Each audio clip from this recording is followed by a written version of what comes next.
It's the fastest IPL 100, T20 100, and the fastest T20 100 in the history of the game.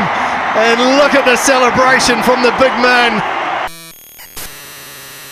IPL हमारे देश का सबसे लोकप्रिय tournament cricket के मामले में और सबसे बेस्ट और शायद वर्ल्ड में सबसे आगे है IPL।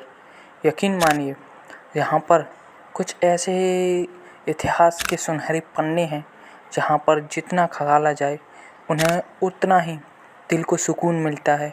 चाहे कुछ भी हो, हम इंडिया के लिए बहुत सारे खिलाड़ियों को खेलते देखते हैं, लेकिन एक साथ अलग अलग, और फिर आती है बारी IPL की, जिसमें या विदेशी बल्लेबाज जो भी प्लेयर्स अब एक साथ खेलते हैं उनमें मिलजुल करके खेलते हैं। IPL एक ऐसी टूर्नामेंट है जहां पर अगर देश का हर एक बच्चा IPL से जुड़ा हुआ हर एक सवाल, हर एक फॉर्मेट को ऐसे जीता है जैसे कि अपना ही है सब कुछ।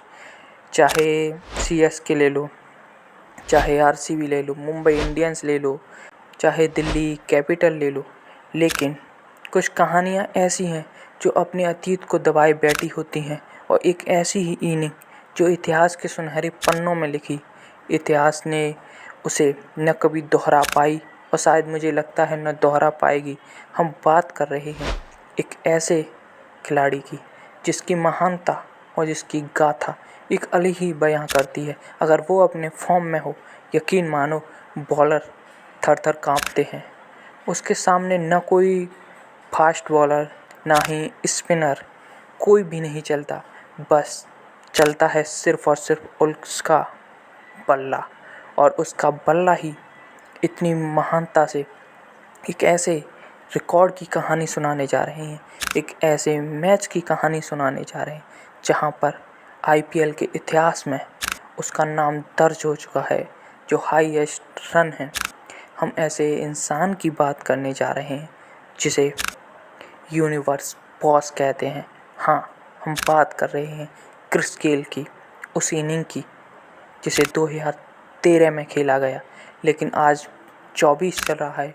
लेकिन जब भी बात होती है, यकीन मानो क्रिस गेल ने रिटायर ले लिया है, लेकिन उसके बाद भी उसकी उस इनिंग ने कभी भी रिटायरमेंट नहीं लिया है। वो टॉप पर बैठी है और टॉप पर ही बैठी रहेगी शायद। उस जैसा ना खिलाड़ी कोई आया है और ना आएगा। जहां पर RCB और पूरे वॉरियर्स के कप्तान टॉस डालने के लिए मैदान में उतरते हैं, जहां पर पूरे वॉरियर्स के कप्तान आरॉन फिंच टॉस जीत जाते हैं और पहले गेंदबाजी करने का निर्णय लेते हैं, और शायद वो सबसे बड़ा उनका गलत डिसीजन साबित होता है। उन्हें मालूम नहीं है कि आने वाला वक्त एक ऐसे ही सुनामी का आ रहा है जिसमें उनके सारे के सारे बॉलर तहस नहस हो जाएंगे। जहां पर पहले बॉल करने आते हैं भुवनेश्वर कुमार, जो कि पहले ओवर में 3 रन देते हैं और उसकी नज़र से ये सबसे बेस्ट होता है। लेकिन फिर दूसरा ओवर डालने आते हैं ईश्वर पांडे और उसमें 4 चौके मार करके RCB के ओपनर ये एहसास दिला देते हैं कि ये लंबी पारी खेलने आए हैं। एक अलग ही इनके दिल और दिमाग में चल रहा है।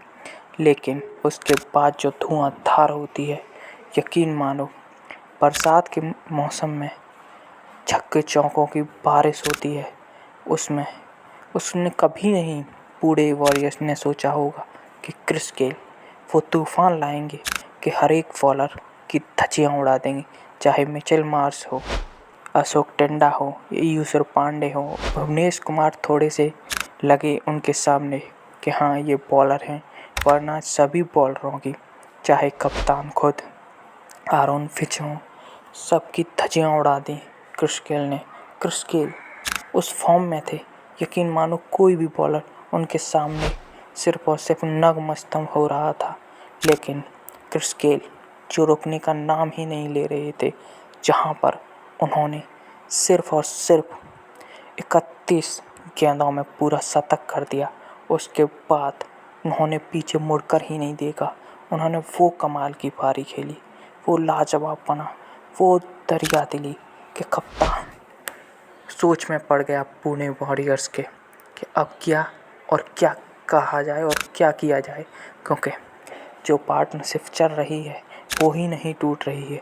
उसके बाद यकीन एक अलग ही तूफान और एक अलग ही रिदम में चले क्रिस गेल, जहां पर पुणे वॉरियर्स के सभी बॉलर नतमस्तक होकर सलाम ठोक रहे थे। अब उनके बस में ही नहीं था, उन्हें सिर्फ और सिर्फ बेबसी नज़र आ रही थी। सिर्फ और सिर्फ क्रिस गेल को हटाना है, ये दिमाग में चल रहा था। और जहां पर वो बेहतरीन बल्लेबाजी उन्होंने की है, तिलक रत्ने, उनके पार्टनर तिलक रत्ने दिलशान की वजह से, दिलशान ने 33 रन बनाए और उनकी पार्टनरशिप में बहुत बड़ा योगदान दिया। लेकिन क्रिस गेल ने जो ताबड़तोड़ की वो कमाल थी, उसका तो कोई जवाब ही नहीं। उन्होंने 175 रन सिर्फ और सिर्फ 66 गेंदों में पूरे किए और उनका तरीका जो कमाल का था, 17 छक्के और 13 चौकों की मदद से यह कारनामा हासिल किया।